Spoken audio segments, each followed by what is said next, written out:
ya disertasi yang telah dinobatkan sebagai disertasi terbaik ini begitu dan sekiranya nanti akan dimoderatori oleh rekan kita Mbak Amanda Putri.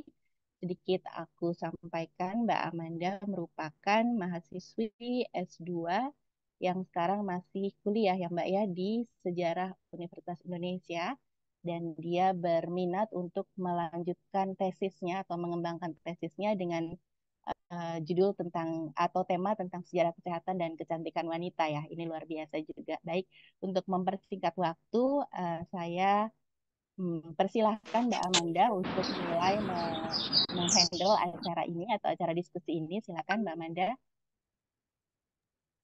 Baik, terima kasih untuk Mbak Diana dari Sintas. Selamat datang, saya ucapkan kepada teman-teman yang menghadiri acara diskusi Partai Histori ke-17 pada sore hari ini. Perkenalkan, saya Amanda Latifah Laksmana Putri atau biasa dipanggil Manda yang hari ini akan bertindak sebagai moderator pada diskusi sore hari ini. Dan pada sesi Partai Histori ini kita akan menghadirkan narasumber yakni Mas Gegerianto. Selamat sore, Mas. Iya, selamat sore. Apa kabar, Mas? Saya ya baru pulang dari kampus nih. Untung sampai ke rumah sebelum hujan. Lagi hujan mulu kan sore. Iya, baik. Mas Geger ini kemarin baru saja mendapatkan award gitu ya untuk disertasinya yang berjudul Being Strangers in Eastern Indonesia, Misunderstanding and Suspicion of Mythical Incorporation Among the Butonis of North Seram. Dan Mas Geger merupakan peneliti antropologi di Jerman. Dan sekarang saya akan menyerahkan tempat dan waktu kepada Mas Geger untuk mempresentasikan materinya. Silakan Mas Geger. Oke, terima kasih.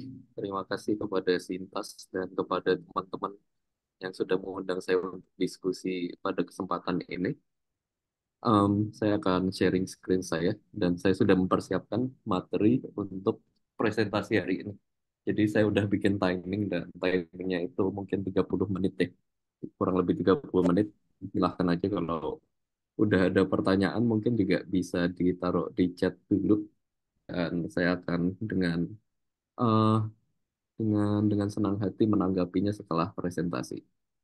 Jadi em, ini ada tema yang saya pilih untuk mengisi eh, sesi diskusi yang diminta oleh teman-teman Sintas kepada saya, sejarah-sejarah rahasia perspektif antropologi.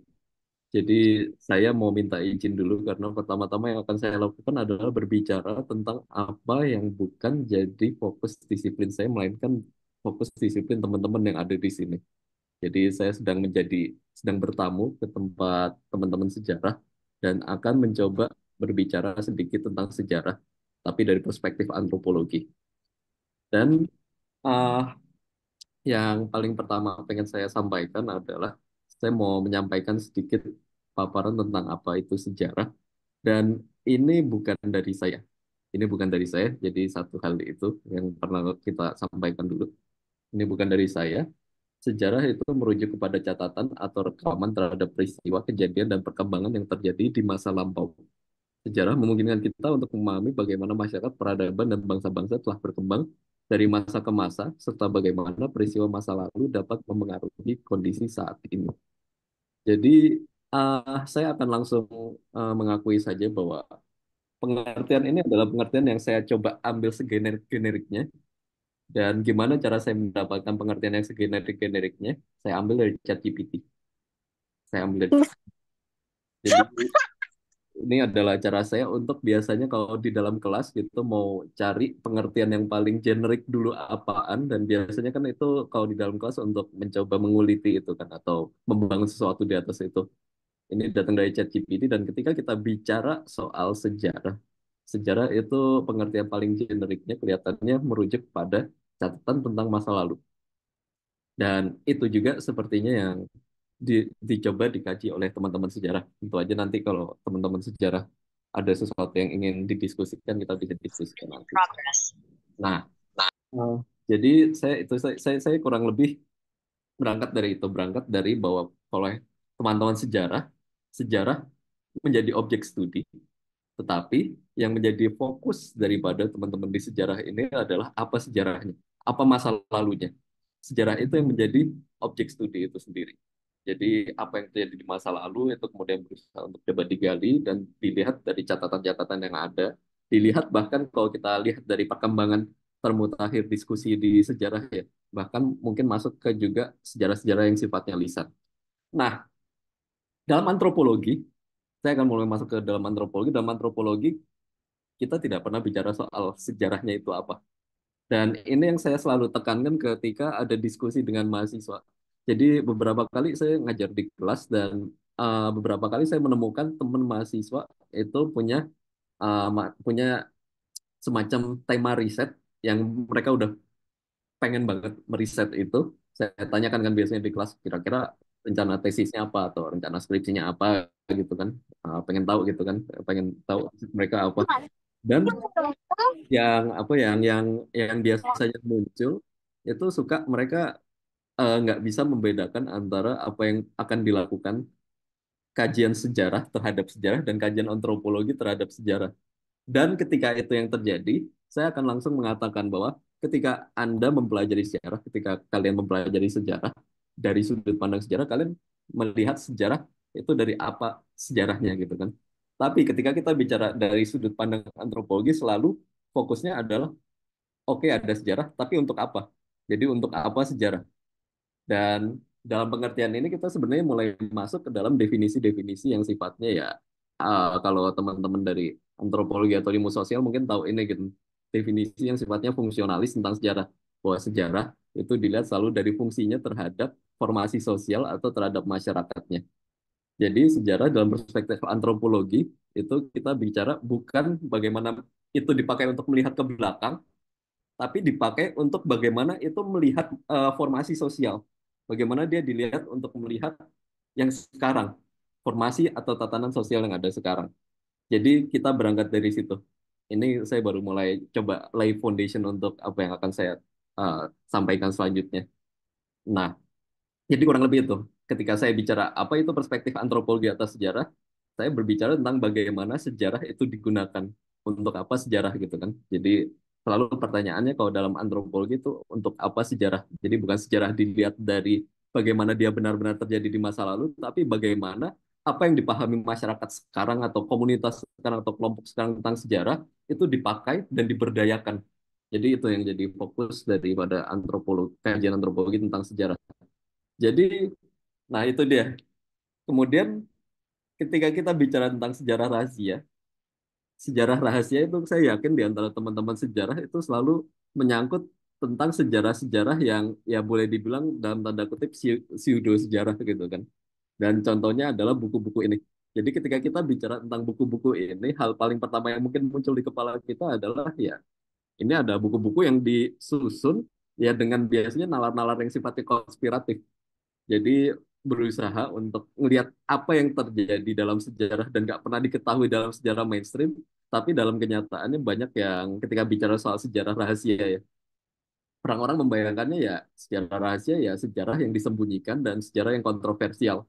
Dan yang jadi masalah kalau dari teman-teman pengkaji atau penstudi sejarah, sejarah-sejarah yang seperti ini biasanya dibangun memang dengan nalar-nalar konspiratif yang terkadang yang ya lebih sering itu sulit dipertanggungjawabkan gitu kan metodenya mengkajinya itu seperti apa gitu kan jadi kalau kalian baca misalkan beberapa dari antara buku ini dan misalkan buka saya sendiri pernah buka misalkan satu buku gitu kan yang sering diterbitin zaman dulu oleh penerbit kalau nggak salah namanya Solomon itu cukup aktif di tahun 2010-an 2000-an akhir dia itu saya baca gitu bicara tentang misalkan Hitler mati di Garut tapi kutipannya dari Blogspot, kutipannya dari internet. Jadi kita bicara tentang sejarah rahasia, saya yakin konotasinya di antara teman-teman sejarah itu adalah sesuatu yang ya sejarah pseudo sejarah lah, pseudo pseudo history gitu kan. Sejarah yang dikaji bukan dengan cara yang ilmiah gitu.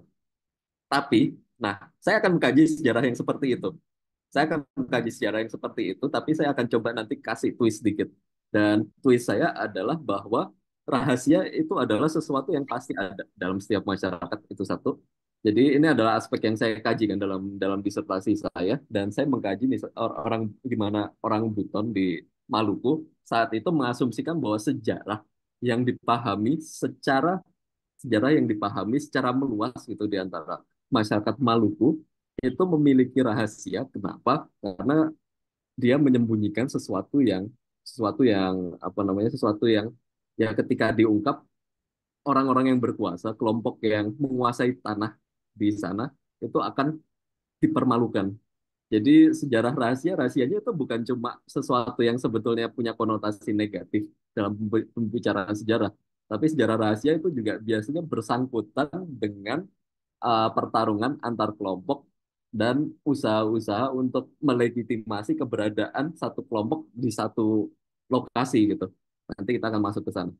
Oke, jadi itu. Nah, jadi ini teori salah satu teori yang jadi itu titik berangkat saya ketika saya menulis disertasi. Jadi saya berangkat dari Simmel dan beberapa teori tentang rahasia lainnya. Jadi kan ketika bicara sejarah rahasia, aspek yang pentingnya kan rahasianya kan. Dan ketika kita bicara tentang rahasia atau bicara rahasia menurut George Simmel, rahasia itu adalah kata dia pencapaian terbesar kemanusiaan. Dalam bahasa Inggrisnya kalau nggak salah, secrecy is one of the greatest achievement of humanity. Jadi itu dalam terjemahan bahasa Inggrisnya tulisannya Simmel. Dan kenapa Simmel berbicara seperti itu? Karena rahasia itu adalah sesuatu yang punya kekuatan justru karena sesuatu yang disembunyikan itu. Kan apa yang disembunyikan oleh sejarah, apa yang disembunyikan oleh rahasia, itu kemungkinan isinya tak terbatas dan mengguncang. Jadi kan karena kita nggak pernah tahu apa yang rahasia itu bisa jadi apapun kan. Dan dalam kata-kata Simmel sendiri, rahasia itu menawarkan kemungkinan tentang apa yang boleh dikatakan sebagai dunia kedua, di samping apa yang tampak. Jadi rahasia itu ketika kita bicara tentang rahasia, kita berbicara tentang bukan cuma sesuatu yang sekedar disembunyiin, tapi biasanya ketika kita berbicara tentang rahasia, kita juga berbicara tentang tatanan atau dunia kedua di samping apa yang tampak. Jadi kalau kita lihat gitu, misalkan buku-buku ini tuh menyimpan biasanya itu apa namanya tatanan yang seharusnya gitu kan, tatanan yang seharusnya ada, yang jadi tatanan yang ada di dunia sekarang gitu, yang established di dunia sekarang, tapi tidak terjadi karena sejarah yang sebenarnya disembunyikan. Jadi rahasia itu selalu mengisyaratkan kalau dalam teorinya Simmel dunia kedua. Jadi ketika ada rahasia itu berarti ada dunia lain yang disembunyikan. Dan uh, dan itu yang sebenarnya jadi fokus fokus fokus yang berusaha saya gali terus menerus jadi dalam disertasi saya. Nanti kita akan mulai masuk ke disertasinya, tapi ini kurang lebih rangka teorinya. Jadi rahasia itu punya kekuatan, dan kekuatan dari rahasia itu ada menawarkan dunia kedua yang nggak tampak. Dan dunia kedua ini yang berusaha untuk dicari biasanya orang-orang yang menyimpan nalar-nalar konspiratif, apa nalar-nalar kecurigaan terhadap disimpannya rahasia oleh kelompok berkuasa. Jadi ini saya kembali mengutip Graeber, ini juga salah satu yang ada dalam itu, dalam dalam apa disertasi saya. Jadi David Graeber itu sempat bicara tentang the unknown gitu, yang tidak diketahui. Apa yang tidak diketahui itu bisa jadi apapun, dan dengan demikian dia bisa melakukan apapun. Jadi yang tidak diketahui itu sangat kuat. Kenapa? Karena dia tidak diketahui. Dan yang tidak diketahui itu bisa jadi apapun dan bisa berbuat apapun terhadap Anda gitu kan, karena dia tidak diketahui. Jadi saya berangkat dari kekuatan rahasia gitu kan. Jadi rahasia itu punya sesuatu yang sangat kuat dalam kehidupan kemanusiaan. Jadi beberapa kajian tentang apa namanya rahasia gitu, salah satunya itu datang dari Frank Kermode. Dia ada kritikus novel, kritikus sastra. Dia pernah meninjau tentang kecurigaan terhadap rahasia dan kecenderungan berpikir naratif kita. Jadi ketika kita baca novel atau nonton film lah, misalkan teman-teman gitu kan, nonton film dan kita curiga gitu, sutradaranya atau penulisnya itu nyimpen plot rahasia, kita udah akan mikir gitu kan, kita udah akan curiga bahwa nanti pasti ada twist, pasti akan ada twist, pasti akan ada twist gitu kan, dan biasanya benar. Jadi teman-teman bisa menyebutkan apa aja gitu yang terbayang, novel apapun gitu, atau uh, atau atau film apapun gitu yang ada plot rahasianya gitu kan, penulis menyimpan rahasia, dan di sana akan kelihatan ketika teman-teman nonton itu kan akan curiga duluan gitu kan, ini pasti ada twistnya gitu kan. Kalau di zaman saya itu kan biasanya yang melakukan ini itu M. Night Shyamalan, sutradara India, dan biasanya di akhir filmnya akan ada twist. Jadi kita mencurigai bahwa M. Night Shyamalan itu akan selalu menyimpan satu rahasia, plot rahasia dalam filmnya, dan tiba-tiba pas di ujung filmnya tiba-tiba semua terbalik gitu. Tatanan yang udah dibangun dalam film itu tiba-tiba terbalik. Jadi itu yang itu salah satu apa namanya, karya yang menarik gitu tentang potensi dari rahasia, dan modus berpikir tentang rahasia ini juga berlaku bukan cuma ketika kita mengonsumsi produk naratif yang bentuknya novel atau film atau apapun itu, tapi juga ini sesuatu yang berlaku dalam kehidupan keseharian kita, dan ini yang berusaha untuk saya argumenkan dalam disertasi saya, bahwa ketika kita bicara tentang ketika kita bicara tentang ketika kita mencurigai bahwa misalkan sejarah gitu yang berlaku sebenarnya itu, yang berlaku dalam kehidupan itu sebenarnya menyimpan rahasia gitu, bahwa yang ditampilkan itu sejarah yang permukaan, sementara yang sejarah yang rahasia itu disimpan misalkan oleh kelas berkuasa, oleh kelompok yang dominan gitu. Kita pada saat itu juga udah tahu gitu, kita akan membayangkan bahwa wah, nantinya dunia ini pasti akan terguncang ketika sejarah rahasia ini terungkap. Jadi sejarah rahasia dalam apa yang saya tulis ini menawarkan, kita kalau bicara dalam sudut pandang pengkaji sejarah, kita mungkin boleh itu boleh boleh apa nih, boleh boleh apa ya, boleh uh, boleh dibilang ya negatif gitu kan, bersikap negatif terhadap sejarah rahasia. Tapi dalam penelitian itu yang saya lakukan, maksudnya saya masuk dengan sudut pandang antropologi dan berusaha untuk memahami bagaimana orang memahami sejarah rahasia. Buat mereka sejarah rahasia itu menawarkan harapan, karena dengan demikian mereka punya harapan bahwa mereka nanti ketika sejarah rahasia ini terungkap, mereka akan jadi yang paling, mereka akan mendapatkan kembali martabat mereka, mereka akan meraih kembali glory mereka di dalam sejarah. Jadi itu kurang lebih rangka besar yang saya bangun gitu kan, dalam dalam dalam disertasi paling tidak salah satunya gitu. Jadi itu, dan sekarang kita akan mulai masuk ke seram.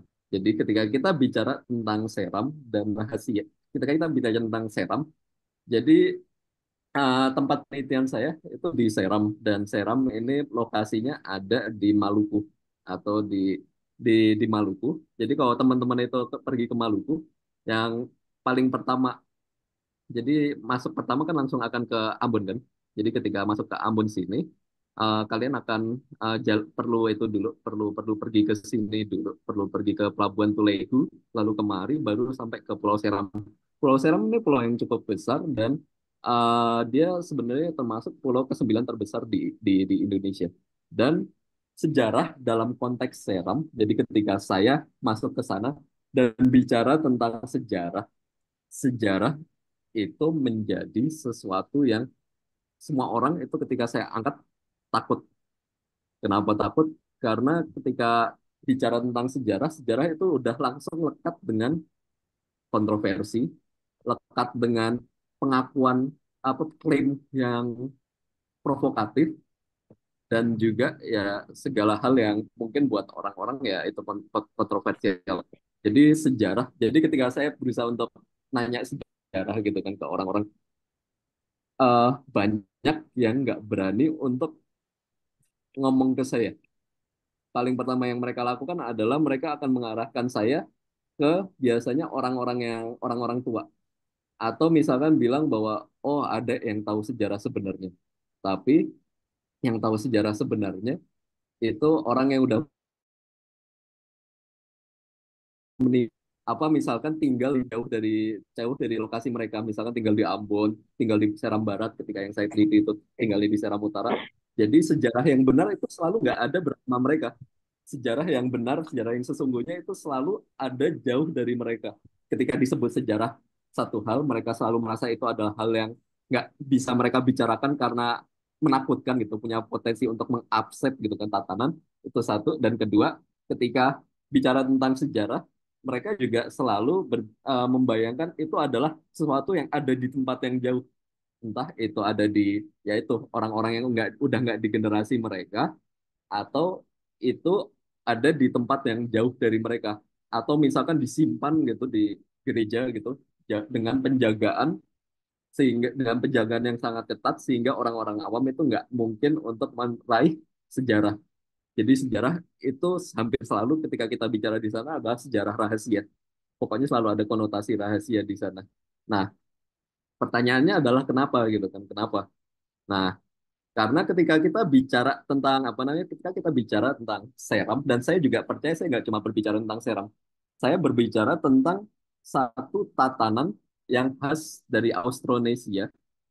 Jadi ketika kita bicara tentang Austronesia dan kajian tentang Austronesia itu udah cukup banyak. Salah satu yang cukup, salah satu yang pertama kali muncul itu adalah bahwa di Austronesia orang-orang itu memiliki yang namanya tatanan preseden. Jadi ini adalah tatanan preseden, dan dalam tatanan preseden itu biasanya ada hierarki di mana yang orang asli, orang yang pertama kali datang ke satu tempat itu akan mendapatkan posisi dalam hierarki yang lebih tinggi. Dan kemudian yang ada di hierarki yang lebih bawah adalah mereka yang datang lebih belakangan.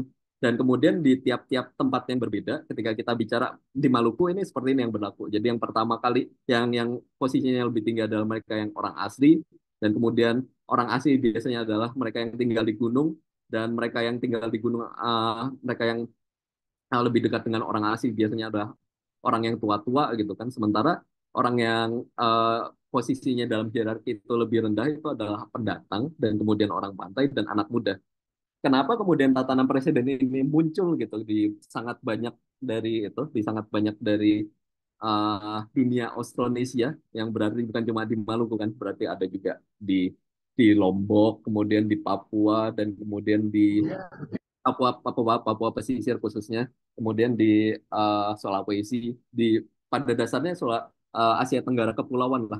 Kenapa dia ada? Karena pada saat itu ketika bagaimana cara orang untuk membangun hierarki adalah dengan eh, gimana cara orang bisa itu, misalkan tanah yang terbatas itu bisa dibagi-bagi. Caranya adalah dengan memberikan hak yang lebih kepada mereka yang udah datang duluan.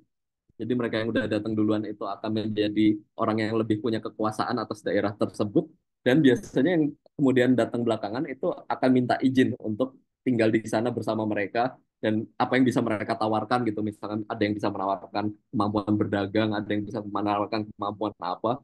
Jadi pada dasarnya, pada akhirnya yang datang pertama itu akan memiliki posisi yang lebih tinggi dalam tatanan presiden. Jadi pada akhirnya di banyak tempat gitu orang asli itu akan memiliki kekuatan yang lebih tinggi daripada yang lain. Dan ketika kita bicara pada konteks Maluku secara khusus, eh, tanah itu nggak bisa keluar dari marga asli. Tanah itu hanya akan bisa dimiliki oleh marga asli, dan pendatang itu nggak akan bisa punya. Jadi kita bicara tentang tatanan presiden, kita bicara tentang Maluku, kita bicara tentang suatu tempat di mana tatanan presiden itu sangat kuat. Dan yang jadi masalah ketika kita bicara soal tatanan presiden, ketika kita bicara tentang ini, bagaimana dia dipertanggungjawabkan kan? Bagaimana dia bertanggungjawabkan? Akhirnya lewat sejarah. Akhirnya lewat sejarah, lewat cerita lisan. Atau kalau bukan lewat sejarah, dia lewat objek-objek yang ada di sekitar.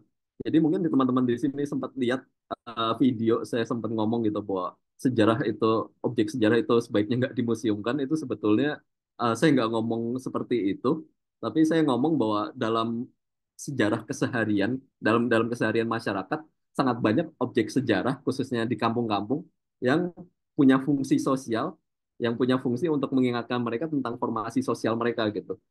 Jadi ini sebagai contoh di Seram Selatan ada batu, dan batu ini kalau teman-teman lihat lebih dekat, ini kan ada jari-jari, ada bolong-bolong ini, bolong-bolong ini disebut sebagai jari-jari dari para nenek moyang yang mendirikan tempat ini. Jadi eh, Jadi objek ini kan dianggap sebagai objek yang menandai bahwa siapa yang pertama kali datang, dan mereka bersepakat untuk bikin kampung, dan orang-orang yang di luar, yang nenek moyangnya nggak ada jarinya di batu ini, mereka nggak akan termasuk dalam marga asli dan mereka ketika masuk ke kampung nggak bisa punya tanah.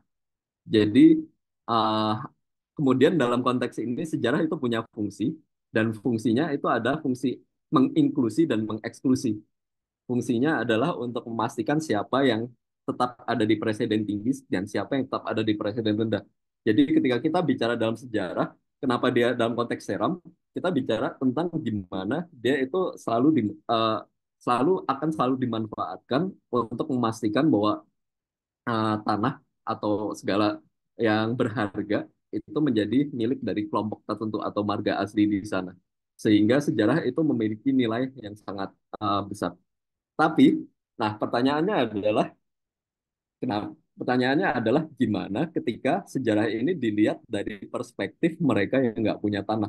Dan itu yang saya lakukan gitu kan. Gimana perspektif ini, gimana sejarah ini kemudian dilihat ketika dari perspektif yang nggak punya tanah.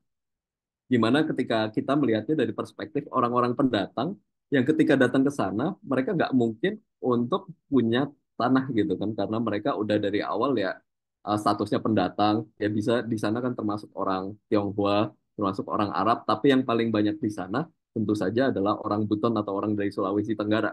Mereka udah tinggal di sana, kebanyakan kalau kita bicara orang-orang Sulawesi Tenggara, orang Buton ini, mereka udah tinggal di sana, itu bisa 3 generasi, 4 generasi dari 1900-an awal, ada juga yang dari 1800-an akhir dari proses migrasi yang didorong oleh industrialisasi Eropa sebetulnya. Kita bisa nanti baca lebih detailnya di disertasi saya atau beberapa tulisan saya.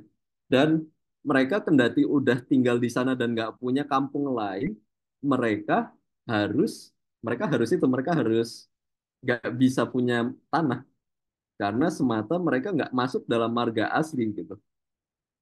Dan mereka nggak ada harapan untuk ketika mereka harus melakukan klaim dengan menggunakan sejarah yang terbuka gitu, dengan narasi sejarah yang mainstream atau sejarah yang sudah ada.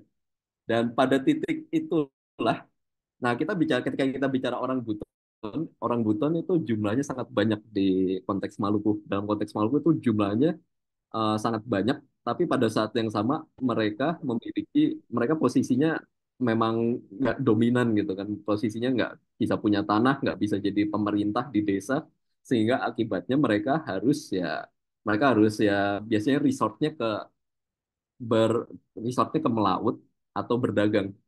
Tapi pada saat yang sama mereka terus-menerus tentu aja ngerasa walaupun mereka pada akhirnya banyak di antara orang Buton itu yang sukses gitu kan secara dengan berdagang, mereka pada akhirnya ya mau nggak mau harus itu mau nggak mau tetap akan merasakan perasaan-perasaan terhina kan, perasaan-perasaan terhina seperti di Maluku itu ada ungkapan-ungkapan atau bahkan pepatah-pepatah yang mendorong orang-orang adat gitu, orang-orang negeri gitu nggak boleh, jangan sampai nikah sama orang Buton gitu.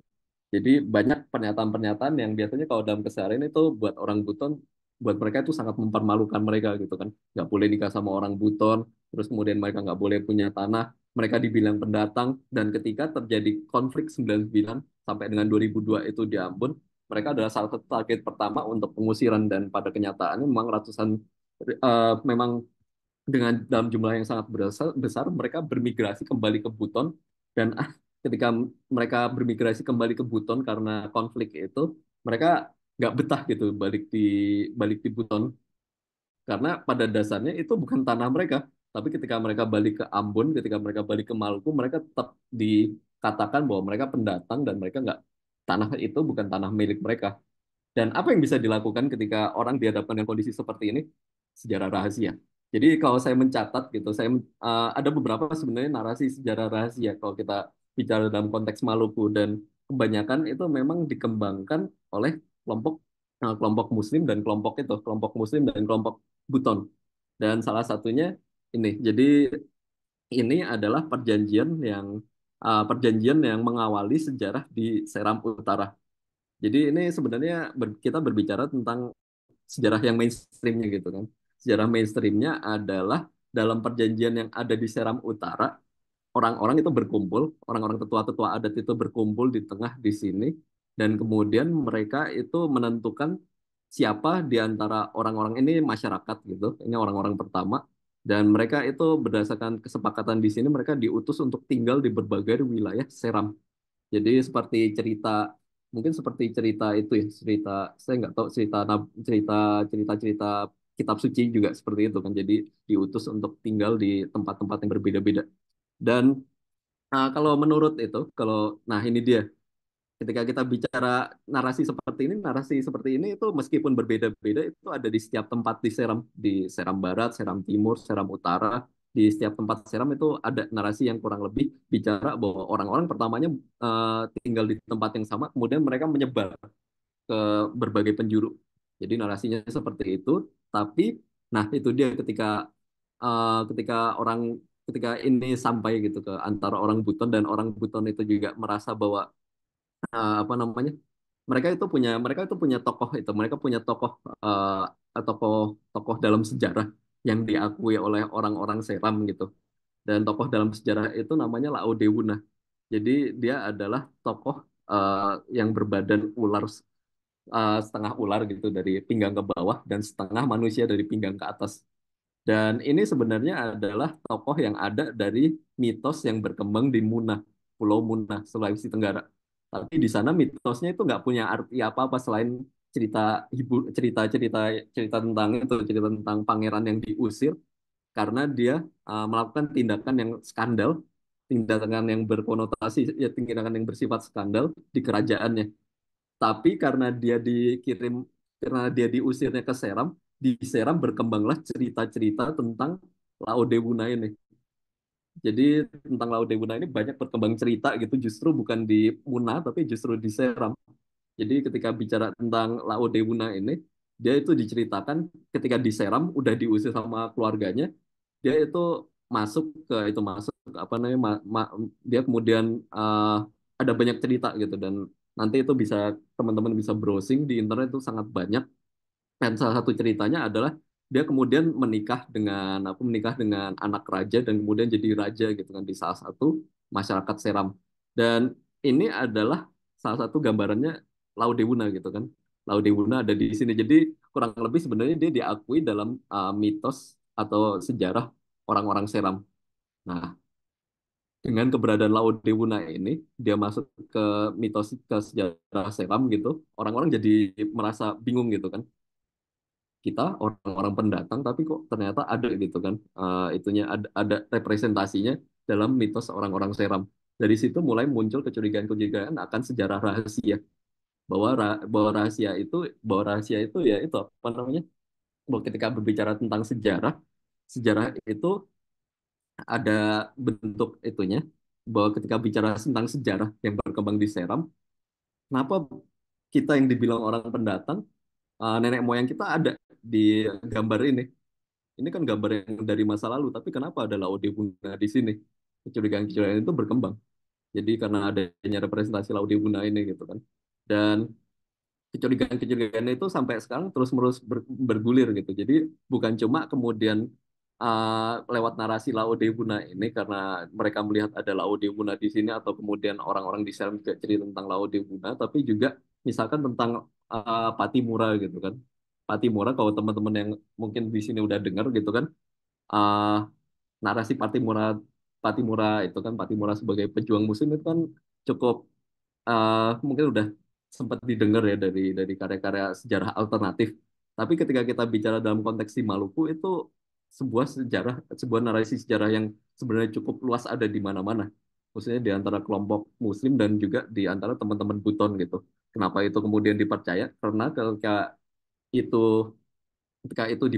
ketika itu menjadi narasi yang dianggap sebenarnya, ya udah itu menunjukkan bahwa sebenarnya tatanan yang ada selama ini adalah tatanan yang dibentuk oleh kolonial, di mana yang ditunjukkan bahwa pejuangnya adalah pejuang-pejuang Kristen juga, dan kemudian ya sebenarnya yang justru melawan kolonial dari awal awal adalah kelompok Muslim.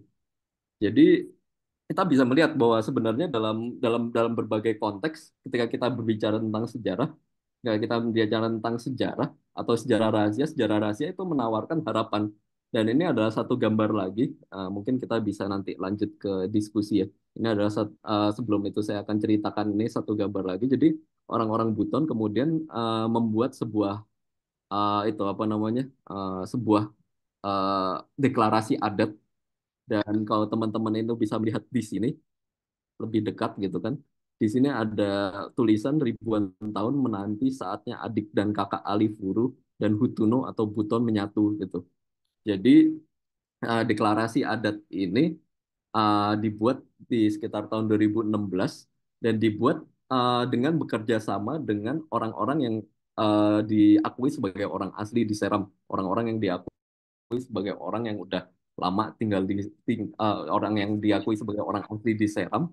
Dan kemudian ketika mereka ngelihat itu apa namanya, ketika mereka uh, menggandeng orang-orang asli Seram ini untuk membuat acara, mereka itu mencoba untuk mengemukakan sejarah yang ada di antara orang-orang Seram ini, tapi sejarah ini udah mereka mereka semacam bentuk ulang untuk menginkorporasi orang-orang Buton supaya ada di dalam gitu.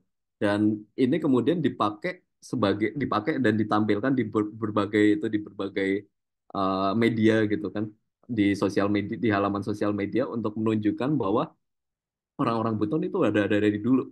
Dan yang mereka tunggu sekarang adalah bagaimana sejarah yang sesungguhnya itu nanti akan terbuka, dan itu ketika itu akan terbuka, apa yang disebut sebagai tatanan presiden di sini, orang asli gitu, orang asli yang adalah orang gunung nantinya akan terungkap bahwa mereka itu bukan orang asli, dan sebetulnya orang-orang yang dianggap pendatang ini adalah orang-orang yang justru orang asli. Jadi saya itu ya, saya nggak tahu saya bisa cerita sebanyak apa lagi karena saya pikir materinya ini sangat banyak itu di sini, tapi kurang lebih yang mau saya sampaikan gitu dengan uh, disertasi ini dan kemudian dengan pernyataan bahwa sejarah-sejarah rahasia, dengan kajian tentang sejarah-sejarah rahasia ini adalah menawarkan bahwa ketika kita bicara tentang sejarah rahasia itu adalah sesuatu yang selalu menawarkan potensi, sesuatu yang selalu menawarkan alternatif dari dunia yang kita tempati sekarang ini, dan kita nggak perlu mengherankan sebetulnya kenapa kemudian di banyak tempat dan di banyak waktu dia akan selalu bersirkulasi, dia nggak akan pernah habis karena pada dasarnya ya dia akan menawarkan harapan gitu kan, dan harapan itu yang menjadi sesuatu yang sangat menggoda dan sesuatu yang menjadi memberikan memberikan memberikan bayangan tentang masa depan buat orang-orang yang merasa bahwa tatanan masyarakatnya itu nggak berpihak ke mereka. Mungkin dari saya segitu dulu, Mbak Amanda. Mungkin selanjutnya bisa kita terusin di diskusi. Baik, terima kasih banyak Mas Geger atas pemaparannya gitu terkait sejarah-sejarah rahasia dalam perspektif antropologi dengan studi kasus di disertasinya Mas Geger. Baik, selanjutnya adalah sesi tanya jawab dan bagi yang ingin bertanya silakan untuk mengaktifkan fitur resen ataupun bertanya di kolom chat. Dan di sini sudah ada dua yang resen. Silakan yang pertama kepada Bapak Dedi Aduri untuk bertanya. Makasih Mbak Manda ya. Mas Geger, saya senang banget dengarnya. Saya Dedi Aduri dari BRIN ya, dari eh, kelompok riset warisan budaya. Eh, saya senang banget karena saya sudah lama cari teman antropologi yang menggunakan perspektif ini.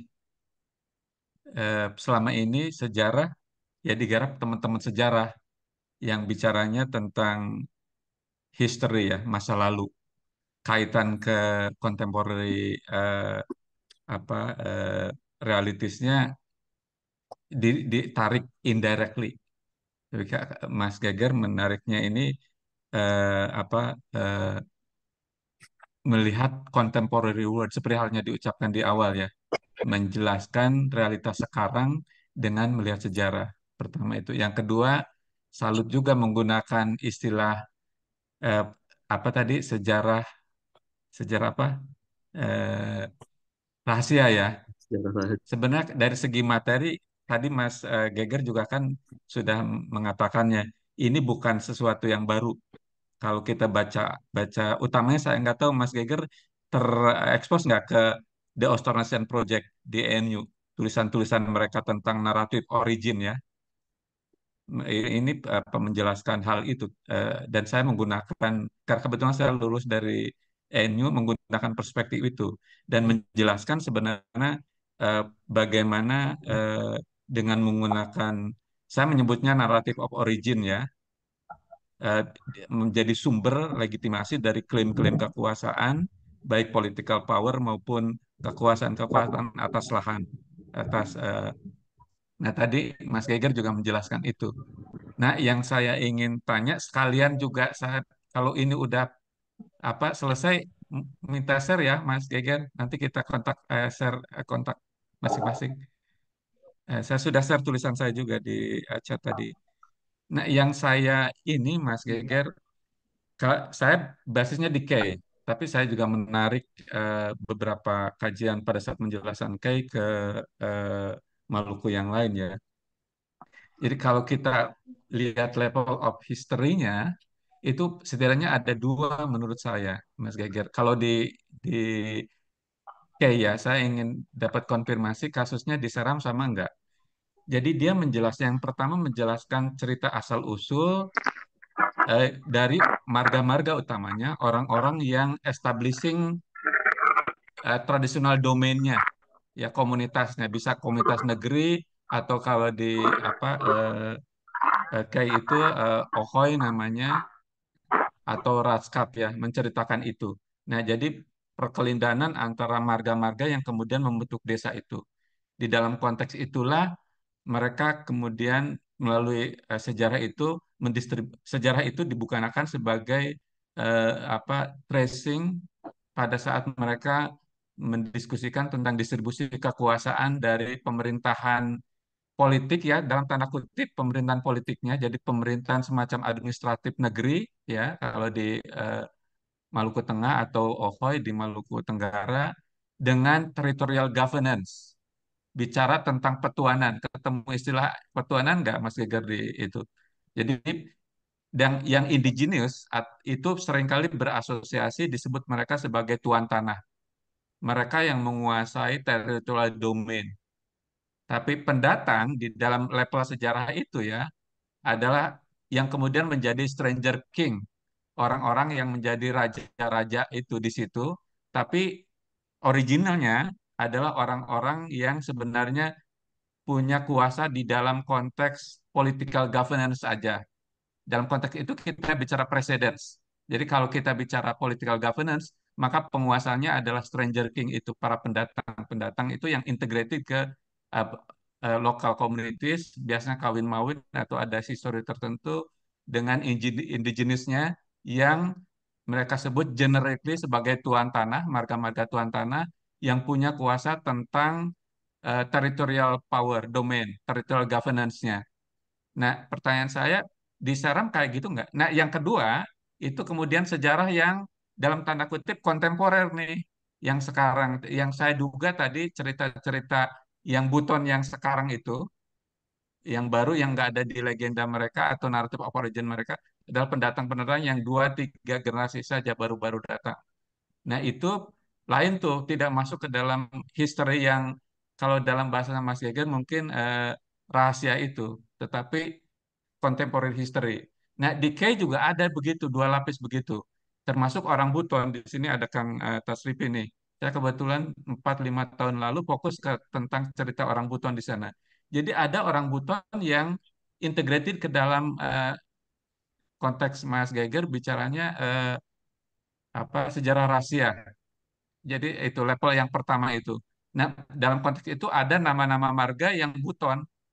Jadi masih mengenal apa saya lupa tepatnya, tapi masih kedengeran Butonnya di nama marga itu. Dan mereka terintegrasi ke dalam termasuk kekuasaan. Ada yang menjadi apa mereka sebut Ohoy, ini apa namanya orang kaya. Jadi pemimpin apa political domainnya ya. Nah, tapi juga ada orang-orang yang datang. Ini yang marginal seringkali, yang datang belakangan, 2-3 generasi ya. Ini seringkali yang marginal, yang look down. Karena mereka baik dalam konteks political maupun territorial governance, mereka marginal, posisinya nggak punya akses ke sana itu.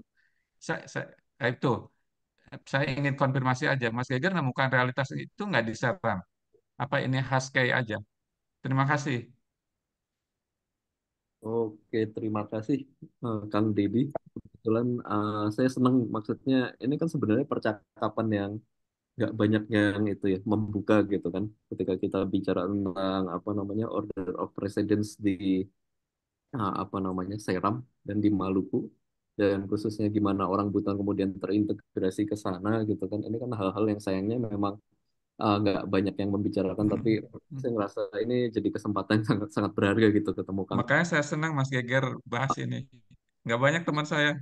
Iya nggak banyak, ini beneran nggak banyak yang itu mengkaji. Dan kalau yang bisa saya komentari, yang soal apa namanya gimana integrasi mereka dalam sejarah, dan betul sejarah itu ada dua layer ya.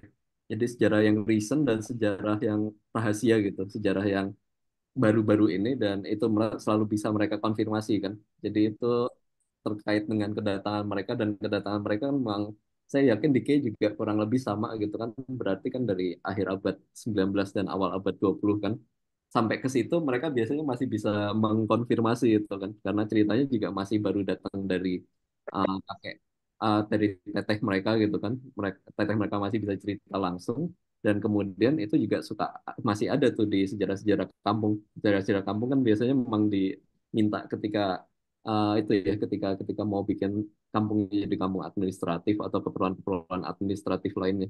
Jadi memang ada dua layer itu bisa saya bilang. Jadi untuk sejarah yang dekat mereka bisa memanggil itu, tapi ketika udah bicara tentang sejarah yang jauh, ketika bicara soal sejarah yang jauh itu mereka udah merujuknya ke Laodewuna. Jadi Laodewuna itu selalu mereka anggap sebagai leluhur mereka.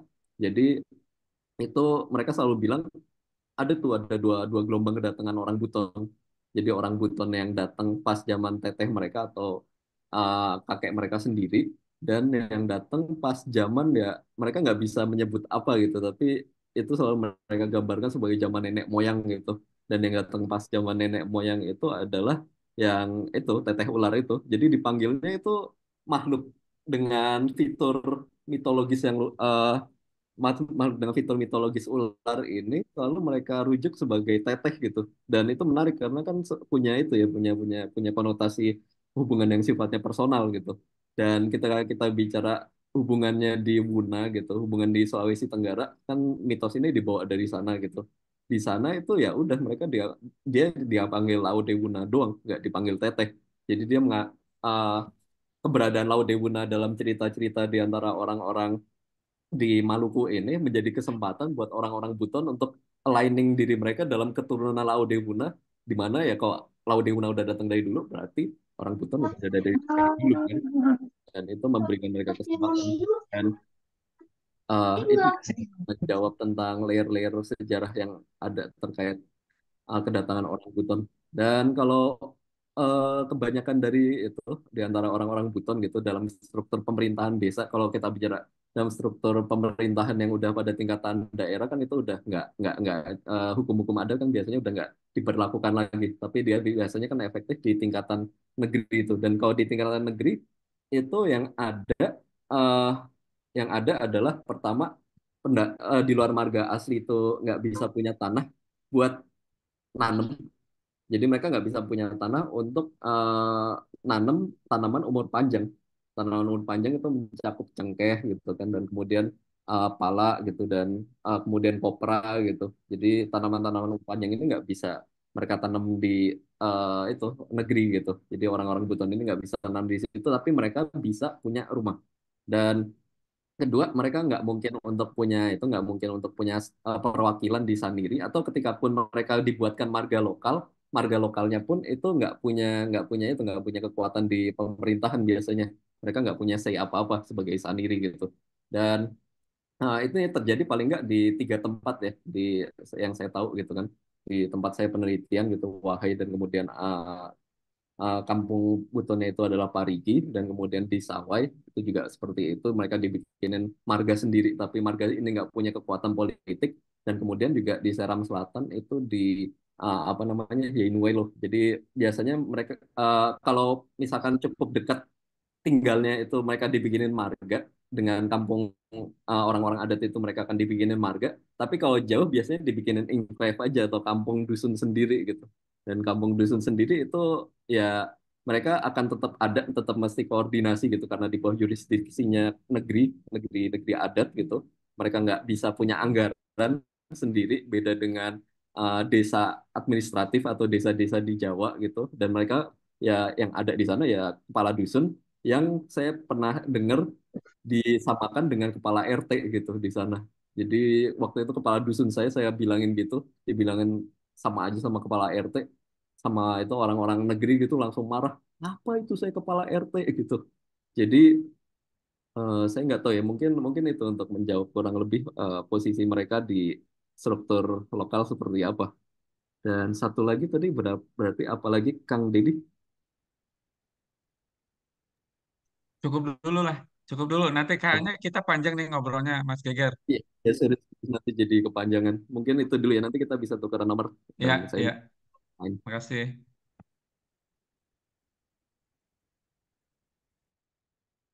Baik, terima kasih. Saya menggantikan moderator dulu nih, Mas Geger. Kita lanjut setelah Mas Dedi. Mungkin ada lagi yang mau bertanya.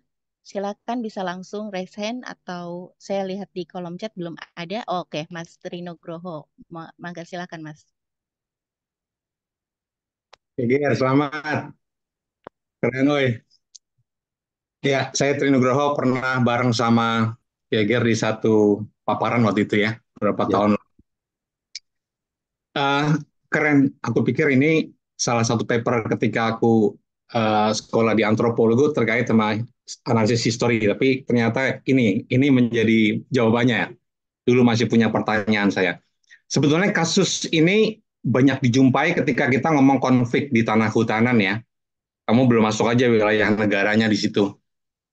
Kasus Moronene misalnya, ketika rahasia-rahasia yang di belakang antara masyarakat adat Tolaki dengan masyarakat adat Moronene yang disingkirkan karena adanya internal teritorialisasi dari negara.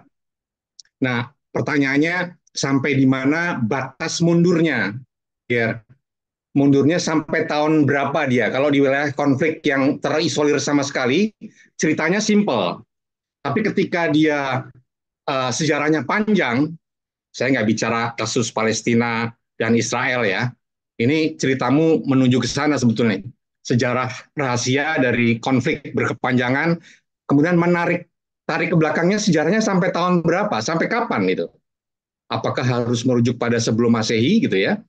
Karena kasus Moronene tadi itu ketika suku adat Moronene kalah perang dengan suku adat Tolaki dan itu kemudian ikut dalam berkelindan dengan teritorialisasi internal dari negara. Gimana menjelaskan itu? Sampai berapa jauh kita bisa mereview kajian historis di sini?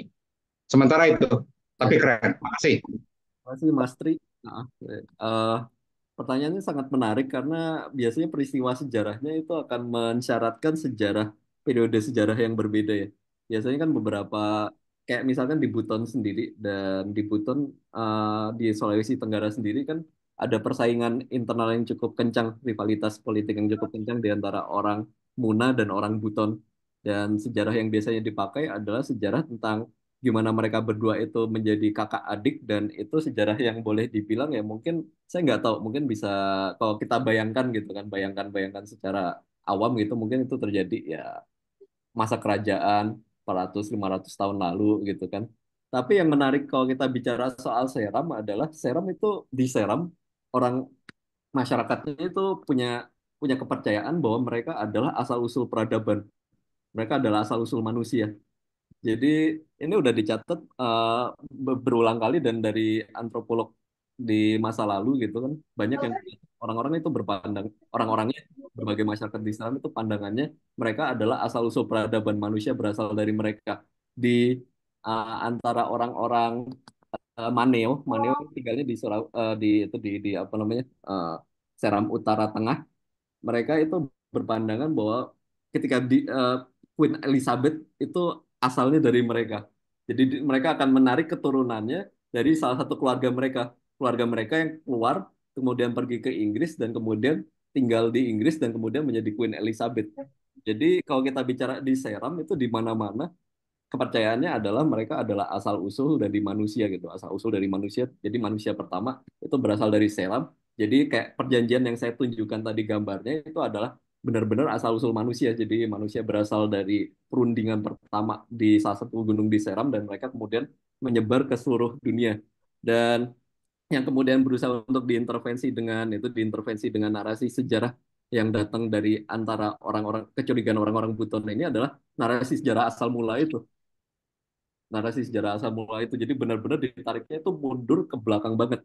Dan kenapa mundur ke belakang banget? Karena siapa yang ada di asal mula ini dialah yang kemudian biasanya punya punya punya kuasa lebih. Karena seperti yang saya sebutkan tadi kan, orang lebih dulu datang itu akan lebih punya hak atas tanah.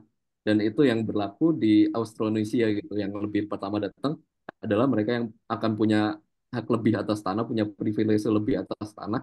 Dan meskipun dalam kenyataannya itu ya hak atas tanah itu juga nantinya akan dibentuk oleh kekuasaan kolonial dan intervensi kolonial, tapi kurang lebih imajinasi idealnya adalah seperti itu. Saya di salah satu cerita di Ambon misalkan ada yang cerita bahwa ada negeri adat, tapi negeri adatnya itu di tempatnya di pesisir, dan mereka merasa bahwa mereka datangnya nggak lama, mereka tetap bilang gitu, walaupun mereka negeri adat dan mereka punya petuanan dan lahannya pada dasarnya secara administratif punya mereka gitu, tapi mereka ngerasa, oh karena kami itu bukan datang yang pertama, jadi sebetulnya penguasa tanah yang sebetulnya itu ada di atas, ada di gunung gitu.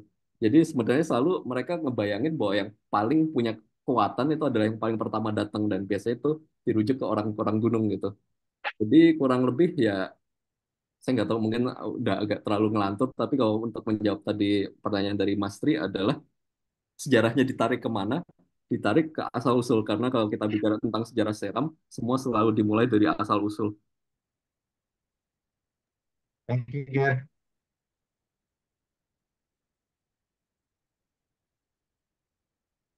Baik, terima kasih Mas Nuk. Selanjutnya ada lagi mungkin dari Mas Andi udah buka audionya nih.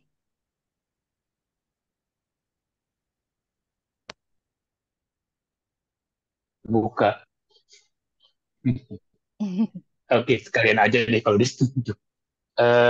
Makasih Jeger atas presentasinya. Saya kira eh, buat yang belajar versi sejarah yang berbeda ini sangat menantang ya karena membuka juga saya punya satu pertanyaan besar kalau di Indonesia dalam tradisi sejarah kita kan warisannya warisan kolonial ya warisan Eropa based on dokumen gitu archives sehingga baru bisa ditulis dengan melihat seperti yang disampaikan Geger saya juga pernah bayangkan bagaimana misalnya untuk penulisan sejarah yang eh, apa namanya di masyarakat-masyarakat dengan tradisi oral yang lebih kuat ya kita nggak bisa dapatkan misalnya kalau di Eropa mereka kan ada paris-paris gitu ya gereja-gereja yang menyimpan dokumen dari periode kapan gitu kan kita nggak akan punya kemewahan itu kalau menurut Kagan sendiri ya, di luar tadi tafsirannya terhadap bagaimana kaitan dengan hierarki ya dan juga ketegangan sosialnya eh, konstruksi sejarah apa yang bisa dibuat dengan narasi historis seperti itu ya gitu ya yang bisa menjadi sebuah bayangan yang berbeda dengan cara penulisan sejarah yang konvensional gitu tentang apa itu history dari suatu komunitas gitu. Ya kira-kira itu gimana dia terima kasih.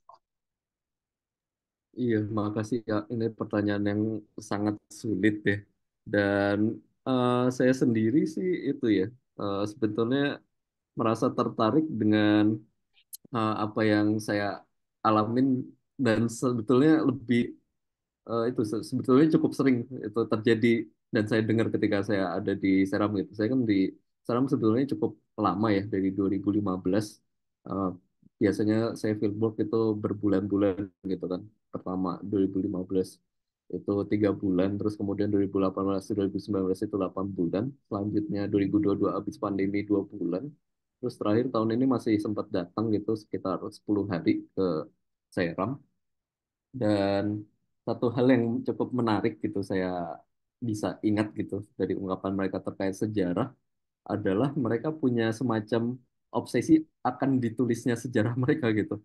Jadi buat saya menarik karena apa namanya yang mereka bayangkan tentang sejarah, walaupun mereka nggak punya sangat jarang ya yang punya sejarah dalam bentuk tertulis gitu dengan sangat koheren dari awal sampai dengan akhir gitu.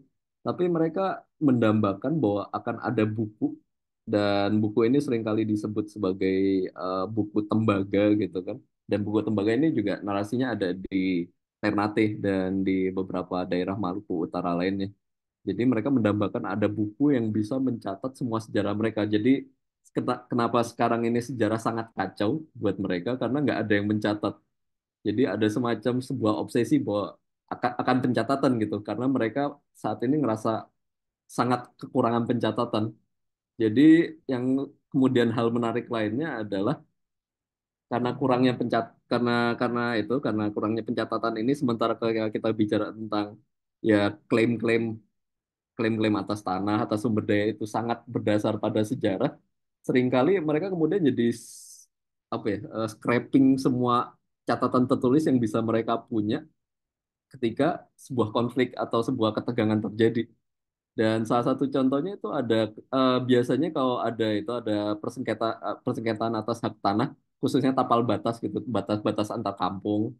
Batas antar kampung itu konflik batas antar kampung atau antar negeri itu sangat sering terjadi di Seram dan itu saya pikir fitur di Maluku atau bahkan di itu ya kawasan timur Indonesia gitu. Jadi sangat sering konflik tapal batas dan konflik tapal batas ini kan berarti konflik yang akan melibatkan seberapa luas mereka bisa membuka kebun kan jadi pada dasarnya konflik yang ya sangat esensial gitu dan dalam konflik-konflik seperti itu paling tidak dalam kasus di Wahai mereka menggunakan disertasinya Pak Lerisa jadi Pak Lerisa kan menulis disertasi tentang itu kan Iya, iya.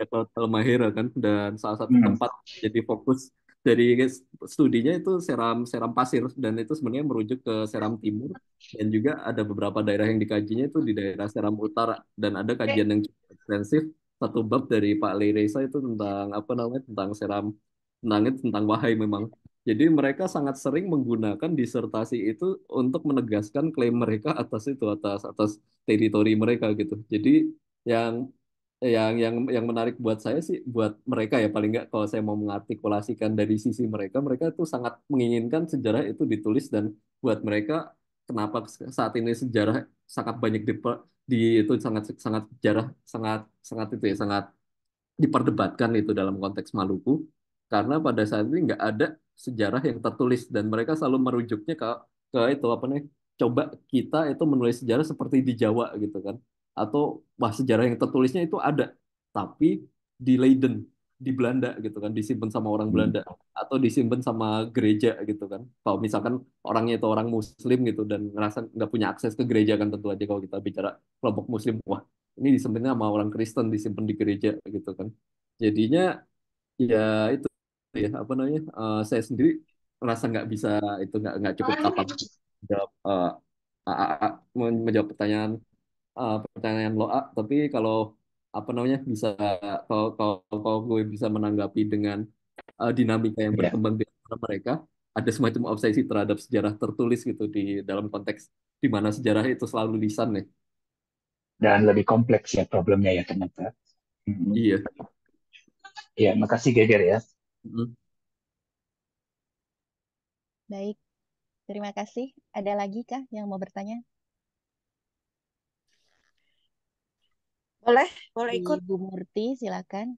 Ya, saya ikutan saja, saya dengarkan, tapi saya ingin mengucapkan terima kasih. Saya dimasukkan ke dalam apa? Tadi saya sulit sekali masuk ke dalam Zoom, dan saya ingin pertama-tama mengucapkan terima kasih dan selamat kepada Mas Geger atas award yang diterima. Ini kebetulan 6 bulan yang lalu saya menjadi semacam pembimbing untuk penulis-penulis di Kendari. Dan kebetulan ini kok sama ada satu cerita yang menarik saya, namanya La Barnabas. Ini adalah pengalaman, mudah-mudahan bisa lihat, pengalaman dari seorang yang dulu orang tuanya dia pernah mengalami Barnabas itu dari Seram bagian barat Maluku. Dan dia karena dianggap orang asli, maka dia mempunyai tanah yang luas, mempunyai hak tanah. Tetapi si penulis ini tinggal di desa Ketapang, mayoritasnya Muslim. Nah, kemudian dia tentu ceritanya lain ya, bukan antropologi atau sejarah. Ceritanya pada waktu itu terjadilah konflik di Maluku, konflik yang 1999 itu mereka berpisah. Tetapi yang dia ingat adalah Om Barnabas, yang panggilnya Om Barnabas, membagi orang asli, dianggap orang asli dari Seram Barat, membagi tanahnya bagi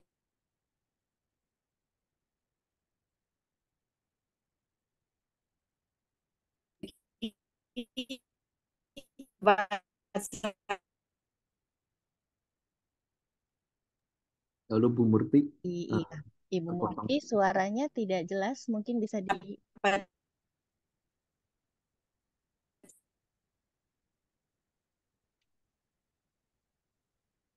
sepertinya sinyalnya Ibu Murti. Bilang nih. Halo, iya, halo Ibu. Halo Kami Ibu. tidak bisa mendengar suaranya, Bu. Mas Geger, kira-kira tadi bisa menangkap atau belum selesai ya? Sebetulnya belum selesai, tapi ada hal yang sangat menarik ya. Karena Barnabas itu kan identik dengan nama Kristen. Nah, menghilang Oke. terpental. Oke, kita menunggu Bu Murti untuk masuk kembali, join kembali, karena memang sepertinya dari tadi Bu Murti keluar masuk ya, posisi sinyal kurang baik. Sambil menunggu ini ada Mas Rudi Rahabet. Iya. Mau Lalu tanya, ya mau langsung tanya atau saya bacakan saja? Ya, saya bacakan ya. Beliau mau bertanya, kira-kira butuh berapa lama atau berapa generasi agar orang Buton di Seram dapat benar-benar terintegrasi dengan masyarakat lokal? Apakah memungkinkan, Mas Geger? iya, Dan apa saja strategi budaya serta politik agar orang Buton tersebut dapat terintegrasi dengan utuh? iya. Silakan, Mas. Oke, terima kasih Bro Rudi dari Ambon. Eh, teman saya itu, teman saya apa namanya, waktu di Ambon, bantu saya itu. Bu Murti udah kembali lagi mungkin. agak sulit ya. Apakah suara saya terdengar? Sekarang terdengar jelas, Ibu. Silakan. Oke.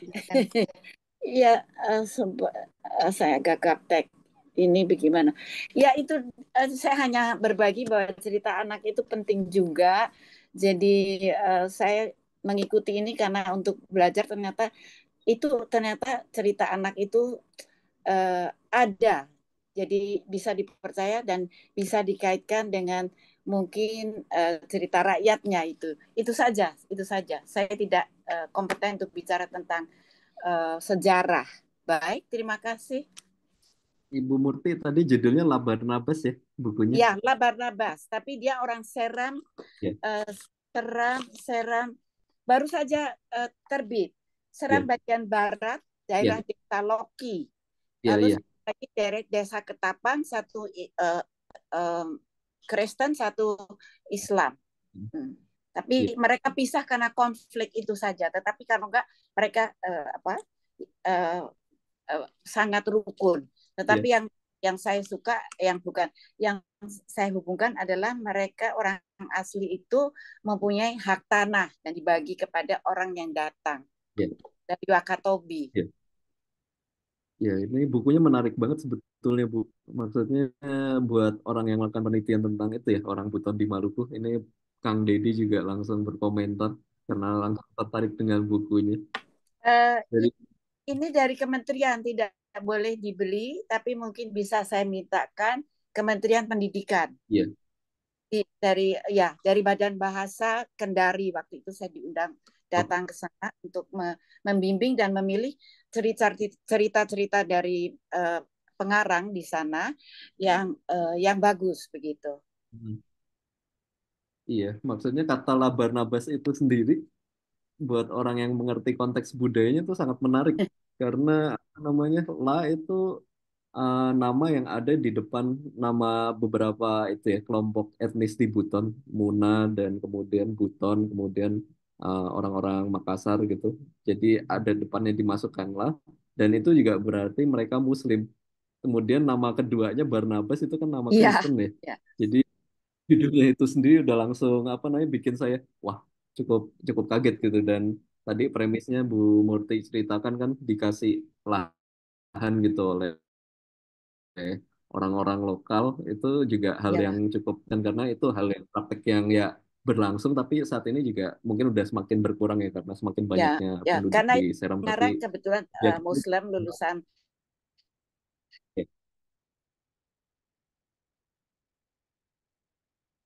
ya terputus lagi.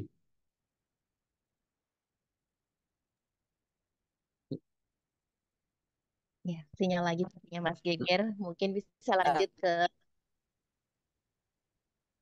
Oke mungkin ya, lanjut silakan.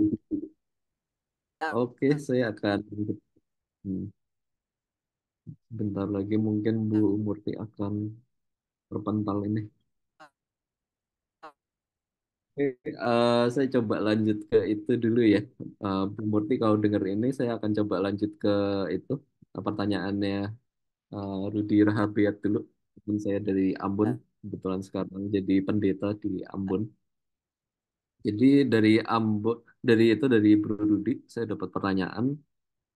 Butuh berapa lama atau berapa generasi agar orang Buton di Seram dapat benar-benar terintegrasi dan saya rasa ini juga memang pertanyaan yang sangat itu ya sangat sangat relevan dan mungkin juga sangat mengganggu banyak orang di sana. Kenapa? Karena ya memang pada kenyataannya orang-orang Buton akan terus dibedakan dan uh, buat saya gitu sebagai sebetulnya kan posisi saya terhadap segala permasalahan yang terjadi di Seram dan di Maluku itu kan selalu sebagai orang luar ya. Jadi apa yang bisa saya berikan pandangan kan selalu sebagai orang luar dan sebagai orang luar dan sebagai orang yang juga terpapar dengan diskursus-diskursus tentang hubungan antar kelompok, saya merasa bahwa yang namanya perbedaan itu akan selalu dicari.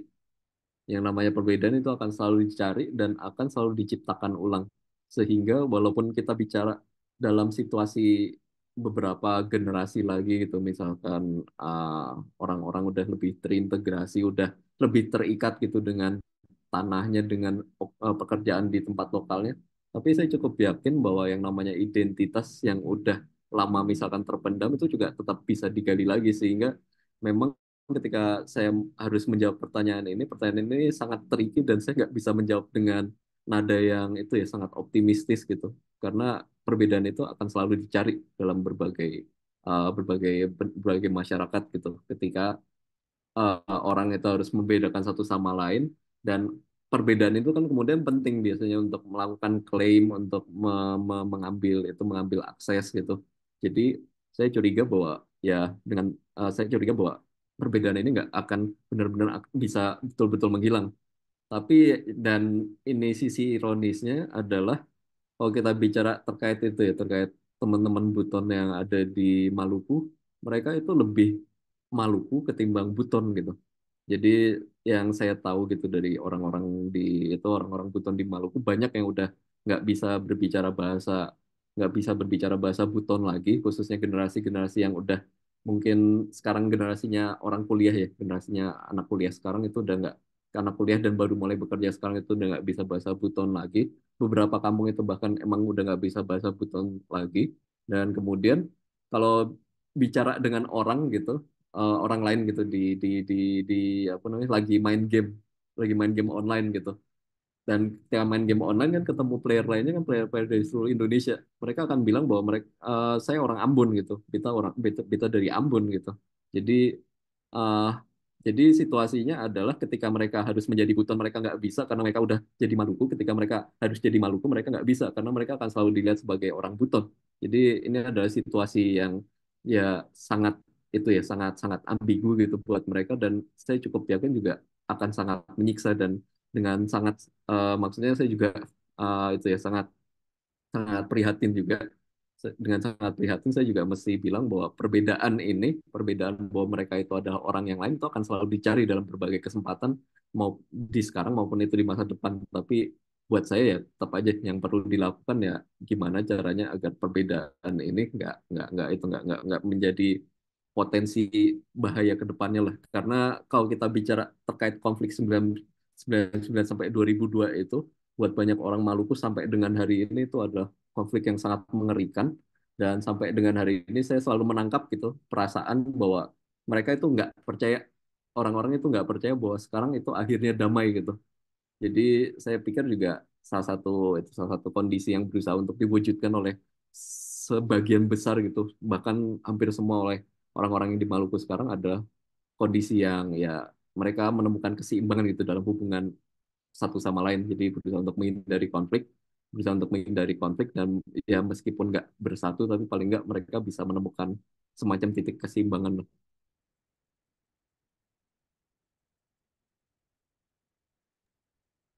Baik, makasih Mas Geger. Ini ada juga bantuan dari Mbak Indah ini yang memberikan link dari buku tadi ya, La Barnabas ya. Itu ternyata bisa di-download langsung di Balai Bahasa Sultra webnya gitu. Mungkin bisa dicoba nanti teman-teman. Kemudian dari Mas Ari Budi ya. Ini ada juga asumsi dari beliau bahwa kira-kira Injil Barnabas dalam narasi kultural orang Islam adalah Injil yang membuat nubuat Nabi Islam. Jadi kalau menurut Mas Ari Budi, La Barnabas tadi eh, Islam gitu ya Mas Geger ya. Oke baik, ini ada lagi pertanyaan dari teman kita Mas Gani. Silakan Mas Gani yang sudah resen. Ya, terima kasih Mbak Diana. Saya punya pertanyaan buat ke Mas Yeger. Ya, pertama saya ingin mengucapkan selamat juga. Disertasinya menarik, kemudian paparannya juga yang merupakan rangkuman atau saripati dari disertasinya juga sangat disampaikan dengan menarik. Pertanyaan saya lebih ke ide dari mana, masih ide untuk menulis sejarah rahasia ini atau misalnya melacak sejarah yang hidup di masa kini di orang-orang Buton sana itu sebetulnya munculnya dari mana? Apakah Mas Geger itu sudah memiliki ide ini sebelum turun ke lapangan, atau misalnya Mas Geger turun ke lapangan dulu, kemudian menemukan hal yang menarik dan mencoba kemudian dilacak lebih jauh. Jadi sebetulnya saya lebih pengen nanya, ide menulis sejarah rahasia itu munculnya kapan sih sebetulnya? Itu aja. Oh, terima kasih Mas Gadi. Nah, ide untuk menulis tentang sejarah rahasia ini sebetulnya muncul ketika saya udah dihadapkan dengan laptop. Saya ingat itu 2019, sekitar bulan Oktober. Dan itu saya baru balik ke Jerman untuk melakukan penulisan disertasi. Jadi prosesnya seperti yang saya bilang tadi. Sebetulnya kan saya udah ke Seram sejak 2015. Tapi kemudian saya pulang untuk melakukan apa namanya penelitian disertasi setelah saya diterima S3 itu kan di 2018 ya. Jadi ketika saya melakukan penelitian di 2015 tuh nggak ada bayangan mau menulis tentang apa karena memang bukan dalam rangka nulis disertasi kan. Dan ketika 2018 juga saya balik ke sana juga nggak kepikiran untuk nulis tentang sejarah atau sejarah rahasia gitu karena ya yang saya waktu itu bikin sebagai proposal ya gimana orang Buton itu bisa terintegrasi tapi sekaligus juga dieksklusi dalam konteks kehidupan di Seram. Nah, ketika apa namanya dalam proses saya penelitian ada di lapangan saya juga kayak apa ya kayak mikir coba nyari-nyari ide gitu kok nggak nemu-nemu gitu jadi prosesnya juga memang menakutkan karena saya merasa nggak kunjung menemukan satu tema yang bisa saya kulik dan kemudian eh, ya ya dalam jangka waktu ketika saya melakukan penelitian lapangan itu ya saya coba kumpulin aja semua yang saya bisa. Nah, baru ketika saya duduk di depan laptop, saya kemudian mulai menulis, oh ya saya coba ingat-ingat gitu di kepala saya buka notes saya gitu kan. Oh ya, orang sering ngomong tentang sejarah dan ketika ngomong sejarah, mereka ngomong sejarahnya dengan cara yang berbeda dengan kita yang ada misalkan di Jawa gitu kan. Dan sejarah itu jadi sesuatu yang penting gitu kan. Sejarah itu kayak yang udah saya gambarkan tadi kan selalu punya konotasi kontroversial gitu kan. Wah, kayaknya ini menarik juga untuk ditulis. Dari situ saya mulai coba nulis tentang sejarah tuh. Saya mulai bab satu saya dengan paparan tentang sejarah gitu, sejarah bagaimana dia diperlakukan secara lokal di sana gitu kan. Dan tebak apa? Tebak tebak apa? Saya tuh setelah menulis kurang lebih 4 bulan dan jadi waktu itu sekitar 5 bab, saya nyesel. Saya nyesel udah milih tema sejarah karena apa namanya? Karena waktu itu saya jadi harus apa namanya sangat spesifik untuk masuk ke tema yang saya pikir saya data tuh banyak banget tentang Seram. Saya data banyak banget tentang kehidupan orang Buton di sana sebagai pendatang. Tapi sekarang saya mesti beneran spesifik tentang sejarahnya aja gitu kan. Jadi jujur aja ketika 4 bulan udah selesai di mabab gitu, wah udah jadi gitu kerangka semacam kerangkanya gitu kan tentang sejarah dan uh, pada akhirnya 5 bab ini saya itu sih saya scrap saya buang gitu saya tulis ulang lagi tapi karena saya udah dari awal ngasih ke pembimbing saya tentang sejarah gitu ya udah ketika saya scrap saya tulis ulang pun saya nulis lagi tentang sejarah jadi sejarah itu ada tema yang saya dapetin ketika apa namanya udah mau nulis lagi udah ketika proses mau nulis ketika mau nulis itu kan saya udah ada di Jerman dan saya ngerasa apa namanya tema yang sangat sering muncul waktu itu pembicaraan dan topik yang sangat sering muncul waktu itu soal sejarah ya udah oke kita fokus di sana dan pada saat yang sama ya berapa bulan kemudian saya menyesal mengambil tema itu tapi saya bersyukur akhirnya bisa selesai karena ternyata akhirnya sangat banyak yang bisa saya kaitkan ke sana meskipun jalurnya nggak langsung gitu. Jadi dari eh, saya tetap ngambil misalkan aspek tentang gimana orang Buton itu ngalamin ambiguitas gitu, tapi dikaitinnya memang nggak bisa langsung ke sejarah agak jauh gitu jalan memutarnya gitu kan. Tapi kurang lebih ya itu prosesnya. Jadi saya ketemu itu pas udah di depan laptop mau proses nulis disertasi dan saya eh, merasa menyesal mengambil tema itu tapi pada akhirnya sekarang saya nggak kerasa nyesel karena ya ternyata hasilnya lumayan. Ya, baik. Makasih Mas Geger. Hasilnya bukan lumayan, lumayan banget, Mas. Oke, ini ada satu pertanyaan dari Kakak Miss ya. Kakak Miss, salam kenal, salam hormat juga. Beliau bertanya, apakah eh, budaya bertutur atau berucap ya itu juga bisa dimasukkan dalam eh, sumber sejarah begitu. Karena salah satu contoh atau banyak contoh di Seram gitu ya, jika ada konflik batas tanah atau antar kampung, cara rekonsiliasinya adalah mencari satu orang atau tetua adat dan kemudian dia akan melakukan bertutur yang disebut kapata kalau di Seram begitu ya. Apakah itu bisa dijadikan sumber sejarah Mas Geger? Dan ada satu juga pertanyaan lagi, apakah Mas Geger juga mendapatkan kapata eh, oleh para tetua adat kepada Mas Geger? Terima kasih.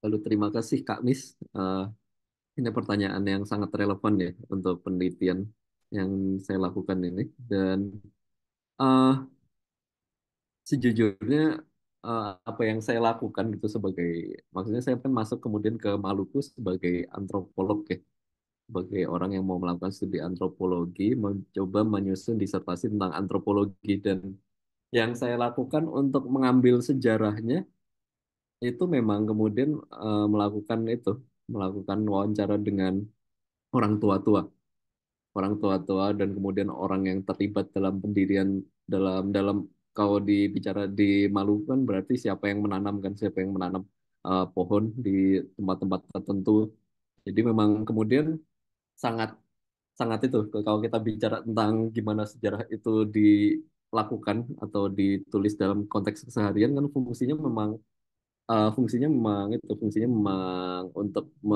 itu untuk menandai batas-batas gitu.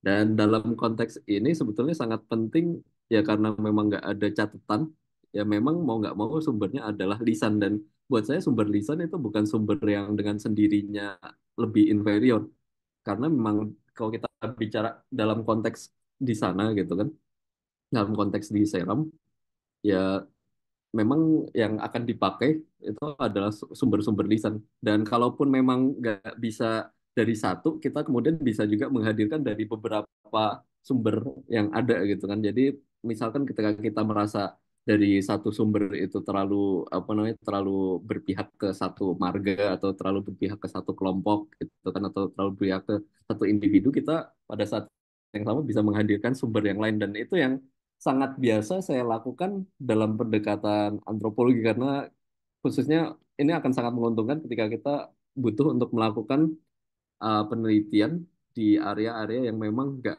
ada sumber-sumber tertulis, dan saya pikir ini mungkin sesuatu yang juga lagi coba diintegrasikan deh di dalam disiplin sejarah kalau dari beberapa yang saya baca, dan mungkin nanti teman-teman dari Sintas sendiri bisa coba menanggapi ini. Dan apakah ada kapata yang sempat dinyanyikan atau dituturkan dalam pendekatan adat dari tua adat kepada Mas Geger? Ada, tapi nggak banyak. Saya nggak mendapatkan itu, nggak ada mendapatkan sebanyak itu karena eh, saya menghabiskan lebih banyak waktu saya waktu di Maluku ya dengan teman-teman Buton, dan kebetulan kan orang-orang Buton juga memang secara kultur itu berbeda dengan orang-orang Maluku yang mana mereka mempunyai kapata gitu kan. Mereka nggak mengembangkan ke kultur kapata gitu, dan tapi ketika mengunjungi beberapa teman dari Maluku gitu, beberapa teman di desa di negeri adat lokal, saya sempat dapat kapata itu. Baik, makasih Mas Geger penjelasannya. Kita lanjut. Ada lagi pertanyaan dari Kakak Rahmi nih, jauh dari Jerman ya. Kak Rahmi mengatakan atau menanyakan soal tadi Mas Geger sempat singgung tentang sejarah Patimura yang kelihatannya merupakan konstruksi kolonial begitu ya Mas. Kemudian kalau kita kaitkan dengan sejarah rahasianya Mas Geger ini, apakah juga bisa dianggap sebagai alternatif dari konsep national identity yang kemudian melupakan narasi lokal begitu? Silakan. Hmm. Sebetulnya ini pertanyaan yang sangat bagus ya. Maksudnya saya juga jadi kepikiran itu apa namanya? Memang concern-concern yang muncul ketika apa ya ide tentang Patimura sebagai Muslim itu mulai bersirkulasi, itu kan memang karena itu ya, memang karena apa namanya adanya dinamika terbaru gitu kan di Maluku. Kalau kita bicara bagaimana Maluku itu berkembang secara demografis, perkembangan demografisnya kan pada tahun itu pada tahun 1930-an ketika ada sensus gitu, memang eh, Maluku itu didominasi oleh kelompok-kelompok itu, maksudnya didominasi oleh kelompok-kelompok itu ya, teman-teman Kristen gitu kan. Dan kemudian ketika kita bicara apa namanya ketika kita bicara perkembangannya, khususnya karena banyak migrasi gitu dari Sulawesi Tenggara, kemudian kan jumlah antara kelompok Kristen dan kelompok Muslim mulai berimbang. Dan saya itu sempat mencoba itu mencari jejak tentang narasi Patimura Muslim itu dari kapan mulai berkembang. Saya menemukan dia mulai berkembang tuh dari tahun 80-an akhir itu mulai ada, dan gongnya itu pecah di tahun 92 kalau nggak salah di satu seminar yang diadakan oleh pusat uh, pusat pusat pusat sejarah dan pusat sejarah dan budaya di sana gitu kan. Dan uh, di sana itu didatangkan pembicara baik itu dari kelompok Muslim dan kelompok Kristen, dan di terakhir itu nggak ada kesimpulan yang definitif di antara mereka, dan salah satu orang gitu pembicaranya sempat bilang nanti lihat saja semua akan terungkap pada waktunya gitu kan. Jadi di mana sebetulnya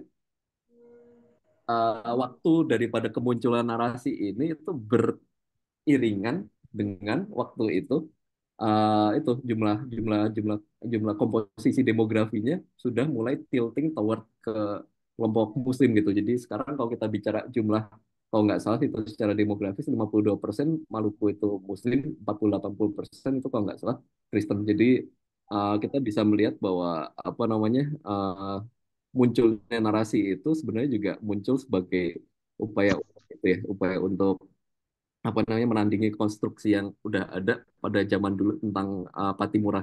Dan cukup yakin sebenarnya kalau kita bicara dari teman-teman sejarah akan juga punya perspektifnya sendiri. Tapi kalau kita bicara terkait apa namanya, terkait gimana dia itu munculnya sejarah alternatif itu merepresentasikan tentang perubahan sosial, politik, dan demografis, iya, apa yang disampaikan oleh Kak Rahmi ini sangat sangat relevan.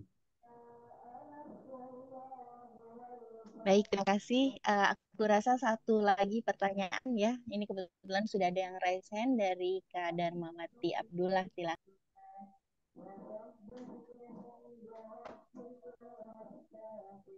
Halo Mas Dharma.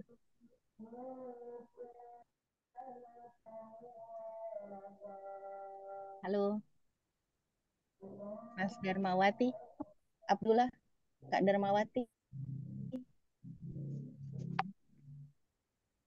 Suaranya mungkin nggak masuk gitu.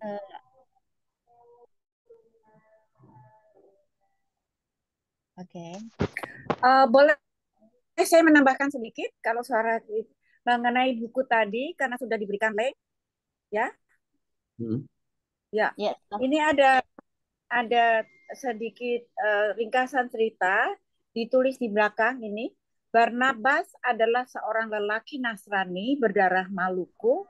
Ia bersahabat karib dengan ayahku lelaki Muslim berdarah Buton. Oleh sebuah tragedi mereka terpaksa berpisah selama bertahun-tahun dan akhirnya dua sahabat itu bertemu dengan cara yang tak terduga.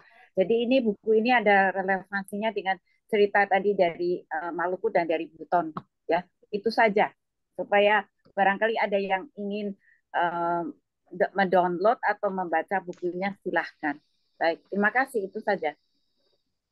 Terima kasih sama-sama Bu Murti. Sekali lagi ke Mbak Darmawati ya, Mbak Darmawati. Sudah resen? Apa ada masalah di audio ya?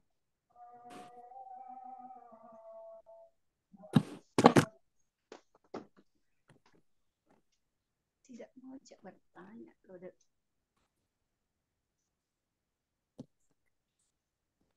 Baik. Ada satu lagi pertanyaan mungkin?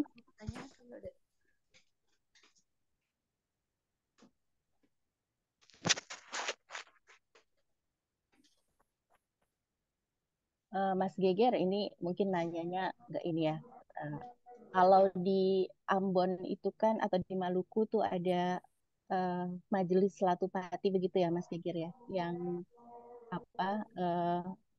mengumpulkan para pemuka adat gitu ya Mas. Kalau saya tidak salah. Kalau di Seram sendiri bagaimana Mas?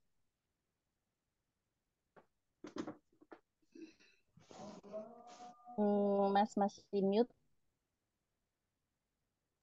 Ya, Majelis Satu Putih yang kalau di Ambon kan memang punya peran dan waktu itu memang diberdayakan untuk itu ya, salah satunya membantu rekonsiliasi konflik.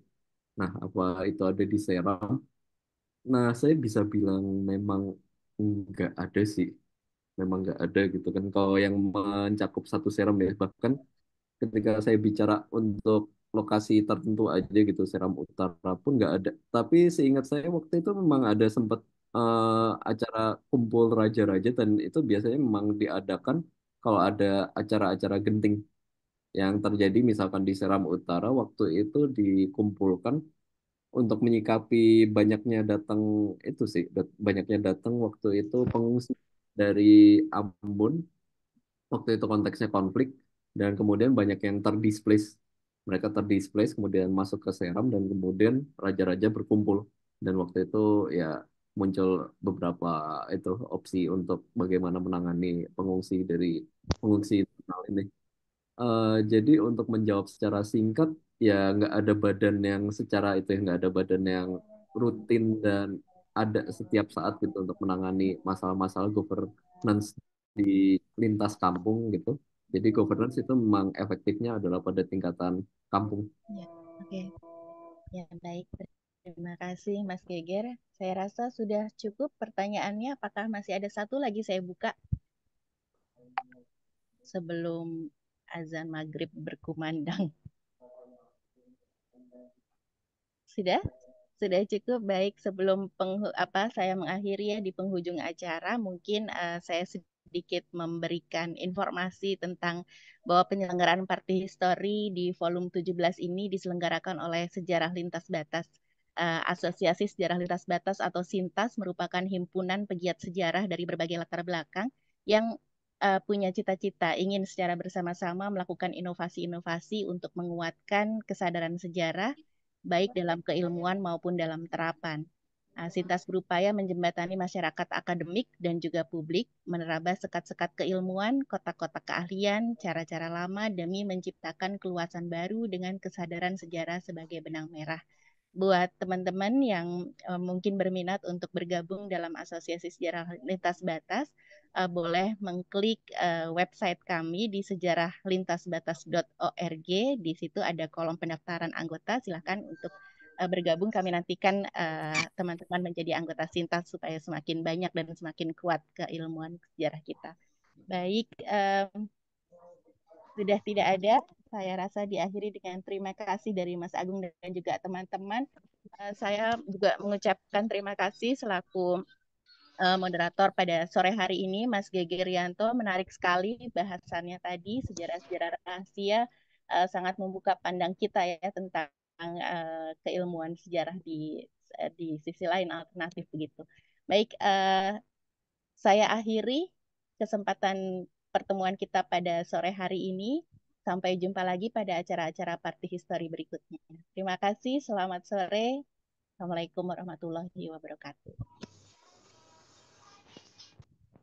Terima kasih Geger. Terima kasih banyak semuanya, Mas Geger. Terima kasih banyak. Salam. Saya akhiri. Terima kasih teman-teman, Mas Geger. Salam dari Ambon ya. Biasa, Propisiat. Terus. Iya. Ada warung.